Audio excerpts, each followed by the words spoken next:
जय माता शक्ति। स्वागत है आपका हमारे चैनल नंदिनी गौतम पर। आज हम सुनेंगे जितिया व्रत कथा। जो माताएं अपने बच्चों की लंबी आयु, सुख समृद्धि और आरोग्य के लिए करती हैं, आइए जानते हैं इस व्रत की महिमा, विधि और पौराणिक कथा। नर्मदा नदी के पास कंचनवटी नाम का एक नगर हुआ करता था। वहाँ राजा मलय केतु का शासन था।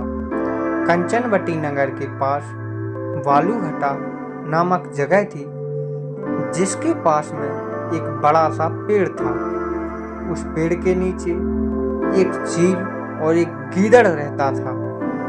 दोनों में गहरी दोस्ती थी।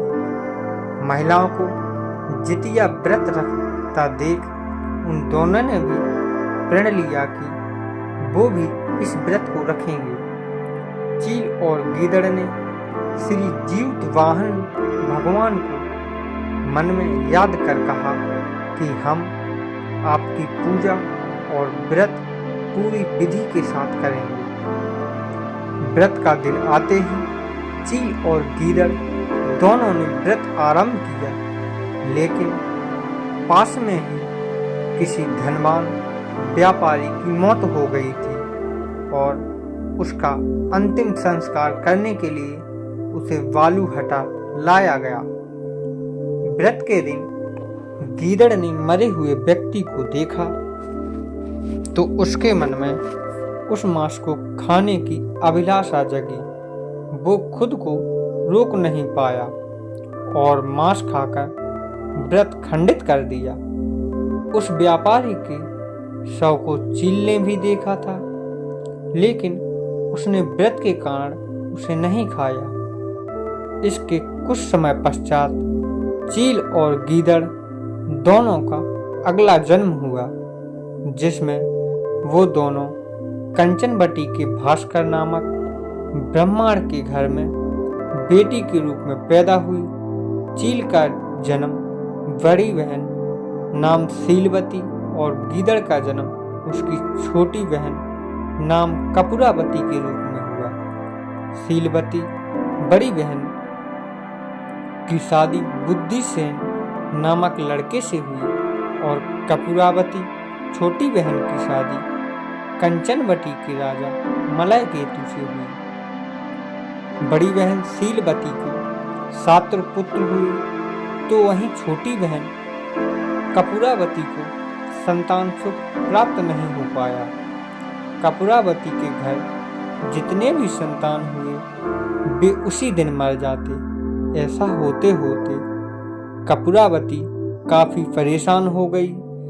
शीलवती के 7 पुत्र कपूरावती के महल में कार्य करते थे, लेकिन कपूरावती ने जलन के कारण अपने पति को कहकर बड़ी बहन के 7 पुत्रों के सर कटवाकर उन्हें लाल रंग के कपड़े से ढककर एक बर्तन में अपनी बड़ी बहन के घर भिजवा दिए।